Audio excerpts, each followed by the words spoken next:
Hello, ladies and gentlemen, and welcome to another episode of Explode Your Expert Business Show. Today we are talking about selling, the number one rule of selling. Now, if you are watching the replay, then make sure you check and you put hashtag replay in the comments so I know that you have been watching. If you're listening to the show on the podcast, thank you very much for listening to the podcast. And if you're watching on YouTube, thank you for watching on YouTube. I think I covered everyone, and thank you for joining live here on Facebook, on my Facebook page, Simone Vincenzi. Now, as I said, today we are talking about the number one rule of selling. So what's this number one rule? Well, this is a really fascinating topic, and the reason why it's important it is because many people, they think that they want to sell, and they want to sell because they want to grow their business, they want to get more clients, they want to support more people, they want to be seen as an authority in their field. And one of the ways to be seen as an authority in your field is definitely having clients and having consistent flow of clients that are telling the world how amazing you are.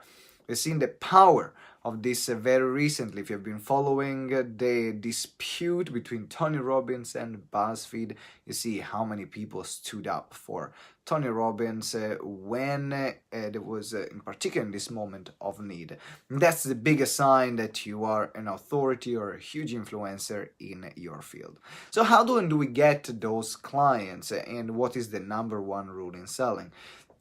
Well, it's something that not many people do, and some people do it but don't do it well enough, and is about finding out as many information as you possibly can about about the person that you want to sell to before you start the sales conversation.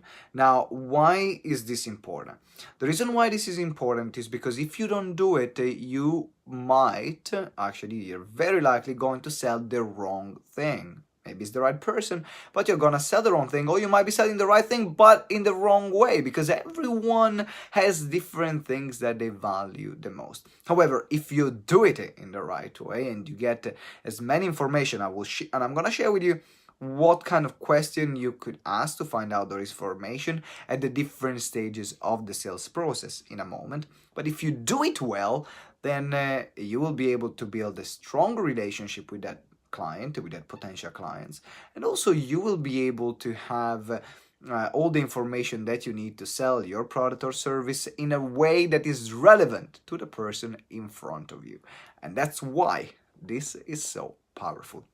So now the question is, how do we find out as many information as possible? And it's time to bring out our Sherlock Holmes hat and our magnifying glass, because you need to become an investigator. You need to become curious about your client.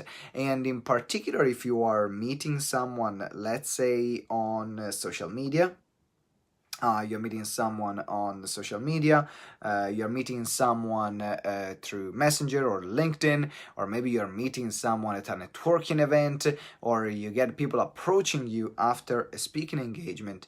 The most important thing to ask is not, what's the biggest problem you want to solve? No, not that one. Why not? Because it's way too soon. Because you have no context about where they are, what they do, what they're interested in, what's important right now for them. And most of the time you will not have enough relationship, unless they are really qualified and maybe they've seen you before, to ask that question and actually can break that relationship if that question comes too soon. So how do we then find the right question? Well, the first question that you should ask to anyone before finding the most important thing for them is, what are you working on? What are projects that are you working on at the moment? What are you working on at the moment?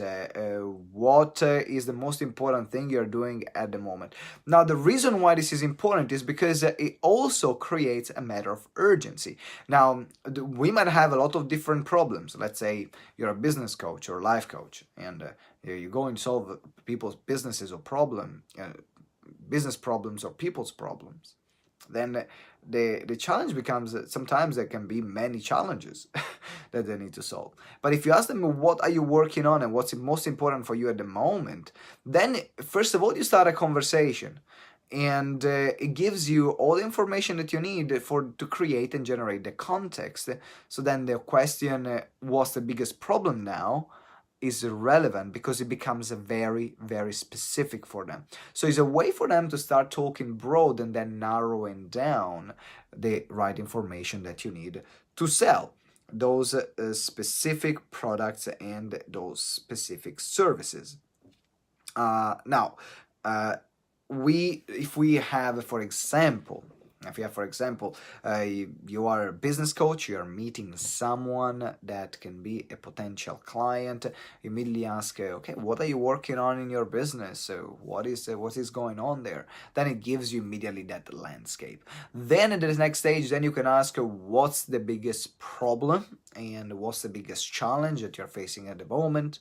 What are your goals? These are the questions that you can ask if you want to understand where they want to go. What's your vision? Another big question that you can ask to find out as many information as possible at the beginning is, what do you think is the most urgent problem you need to get solved right now? And the reason why you need those pieces of information is because if a lot of time at the end of the sales conversation, you might have objections like, oh, but this is not the right time. Or, well, I'll do it later, I'll do it another time. Or sometimes you will have, hey, Roini, thank you very much for joining. Sometimes you will have someone saying, I don't have enough money. And you can avoid those questions happening, those objections happening, if you do a great work of finding out those informations up front. So questions like, what's the number one thing, the most urgent thing that you need to get solved in your business right now or in your life right now, then already gives you the idea of what is more urgent for them, which is what more likely they're going to invest in the short term, or they're going to invest to get that problem solved. Asking them what is a goal, the most important goal that you want to achieve in the next 3 months. Because if you say, what are your goals for the next 12 months, it might have been many different goals. But if you say the one that is more relevant for you within the next 3 months, then you will find that they will give you something that is very important for them. Therefore, if then what you offer, even if it's longer than 12 months and than 3 months, and even if it solves more problem than the most urgent one, you can design your sales pitch and putting more emphasis in the thing that help that person to solve first, the most urgent one, and achieve their short-term goal, because that's what's closer to them and that's what is the most appealing solution. So that's why finding out as many information as possible about your client is important. If you have any other suggestion or any other question that you think that can be relevant, just put them in the comment. I would love to hear from you as well. Or if you have any other question, just let me know. Now, other questions that are important, really important to know, is their financial situation. If you're working with businesses, what's their current financial situation right now and the desired financial situation? If you are working with individuals, what's their current financial situation right now and as well their desired financial situation? Why do you want to know that? Well, a lot of time people will make an investment in you as an expert because they want a return on investment. And the return can come in quality of life, in money earned or money saved, or time which is saved. So if you ask them in particular the question about money, and you say, what is your current financial situation? First of all, you understand how much they might be able to afford. Now, this is not a rule of thumb. Like, it doesn't mean that if they say, I'm not earning much, doesn't mean that they don't have access to money. So never make that assumption.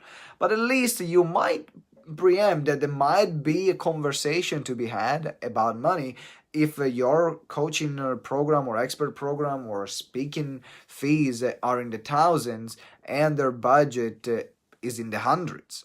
Someone says, well, I'm earning £1,000 a month and I'm pitching something which is 20,000 a year, then that's already almost double the amount of money they earn. So the chances they're going to do that, unless they have some previous capital before, are going to be very slim. So I need to find a way then to understand if they don't have that much money available right now that they're earning. Do they have other financial resources? So I will ask, what other financial resources do you have available to grow your business, and or to become better as a person? Now, the reason why this is important is because a lot of people during that particular part of the conversation, they will shy away from it. We don't want to talk about money. People don't want to talk about money, and a lot of time when they say, "Oh, what's your current financial situation?" they will tell you all the story that they have without giving you the number. It's like, "Oh yeah, well, before I tell you the number, I need you to know that this happened." And sometimes it's frustrating, but we gotta listen and then say, "Okay, so then what's the number?" I understand the background. Thank you very much for the story. But it's important because I need to know if they have the money to invest, or otherwise I don't want to be at the end pitching a program that might be right for them for everything else, but then is way too outside their budget, and then I'm losing that client. So then I can see what else I can sell to them, which is going to be closer, or getting them closer to a yes, and then getting them started, and maybe they will upgrade to the next one in the future. But it doesn't mean, remember, someone that doesn't earn much money doesn't mean that they don't have much money, or they're not willing to sell something, to put things on a credit card. I mean, I've seen people selling their houses, selling their cars to go on program. I think it's sometimes a bit crazy, but I can see why. If the program and that result which is promised is more important than the house that you have, then fine. I made a financial situation where I put myself at risk to join courses because I knew that I was going to get a higher return, and I was confident in that person to deliver that result. And so sometimes it happened, sometimes it didn't happen, but I don't regret having made those choices. So remember, the number one secret, we talked about that already, is finding out as many information as possible about them. Find out what's urgent, find out what's important, find out about their financial situation, find out as well about what's most important for them in their business in general. Now, you want to have also an overview, understanding them about their values and their beliefs, because once you understand what's important in their heart and what's important in their mind as well, then you know that, for example, if for someone community is incredibly important, and they tell you, well, I love being part of a community, then when I'm selling that program, I'm going to stress the fact that there is going to be an amazing community. Of course, if the program has a community already. Otherwise, I'm not lying, right? But if for someone, for example, says, well, I want more individual attention, I will stress more importance in the individual attention that they will get and less on the community. So it's important to understand what is valuable for them the most, so then you can align what you sell and stress more the part that is more relevant for them. It's not that the other part will not be relevant. It's important to then give them an overview of everything, but you put more emphasis in what's more relevant for them. So let me check with Rohini. She said, I find it helps to get them to understand what the value of the benefit they receive rather than focus on the price tag. Absolutely. What is the value? Will be the benefit if you achieve this in your life or in your business? A great question. So you get them to focus on the benefits. So it's about finding as many information as possible. By the way, big shout out to Rohini Rathore.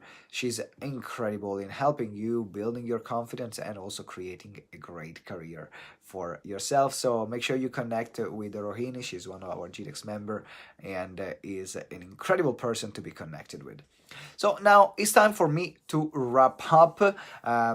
We are going to be talking for probably about a good 2 weeks about selling and sales. This is what we are going to be talking about, because it is crucial for yourself, it's crucial for your business, it's crucial for getting new clients, and cash is the oxygen of a business. And today we talked about the number one rule in selling, which is understand your client before you pitch anything. Make sure you really, really invest that time, particularly when you're selling one-to-one, to understand them. Because then that allows you, having those information will allow you to also sell one-to-many. Because when you're selling one-to-many, you kind of have to be a mind reader. You need already to show people that you understand them. You understand what they think, you understand how they feel, you understand what they want, you understand their fears. And those things will not come to you if you don't spend time with real people, spending the time understanding them, spending their time knowing them, spending their time understanding what's important for them. Big shout out to the one and only Mr. Hollywood, Marcus, in the house. Thank you very much for joining. A really good friend, all the way from Daytona Beach. As well, we've been talking with Marcus as well while we were on holiday together in Miami. We were talking about selling. He's been involved in sales for for a large part of his life, and we were talked about the importance of understanding that customer. Now that Marcus joined the call as well, I gotta say I was in the car while I was having a sales call. And what he did the whole time was asking questions and asking those questions to understand what the person on the other side of the phone wanted. And that's the basic of sales. And it's at the same time the number one rule and the most important thing you can do. It allows you to build rapport. It allows you to build a relationship, and it allows you to have all the information that you need to make your product or service relevant to them. All right, guys, thank you very much for watching. It's time for me to go. If you're watching live on Facebook, whoop whoop, thank you very much for joining. If you're listening to the podcast and to our show, click subscribe if you haven't subscribed yet. And also, if you're watching on YouTube as well, make sure you subscribe to our YouTube channel. Now, it's time for me to go. And before I leave, remember that together we grow exponentially. Ciao.